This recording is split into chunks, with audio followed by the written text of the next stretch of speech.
Alright, so today for part 2 of the tutorial I'm gonna explain to you how to combine animations, and let's bring those FBX that we downloaded as simple animations without the skin from Mixamo.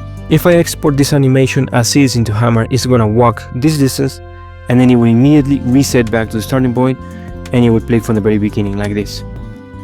So instead what we want is for the animation to continue walking. To do that we're gonna go into the graph editor. Let's minimize the curves. So you see different curves right here. Each curve represents a move. Because we want the animation to repeat itself, I'm gonna press A to select everything, go to channel, extrapolation mode, make cyclic. And now this curve right here, if I select its vertex and move it, see what's happening? The character is moving back and forth. So select the curve, not across the vertices. So select the curve, go into modifiers. And after mode, we want to repeat with offset. What this is gonna do is that when the animation is over, see? Now the character is moving. Great, so now let's go into nonlinear animation and let's push it down. And obviously I want this animation to repeat, so I'm gonna extend it not just 32 keyframes, but rather 500.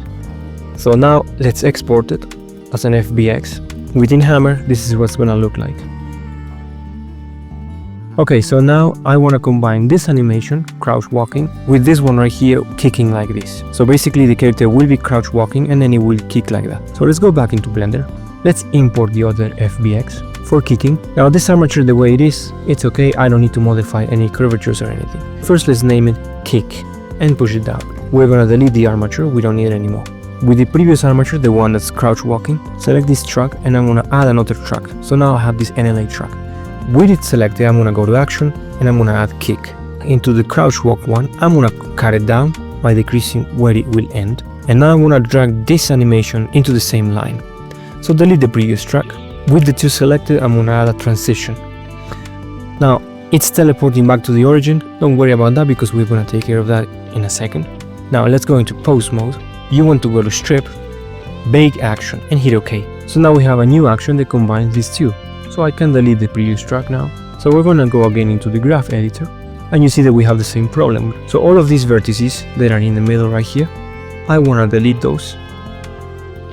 And then I'm gonna select the entire curve by pressing L. Now I'm gonna hold Control and I'm gonna deselect these vertices.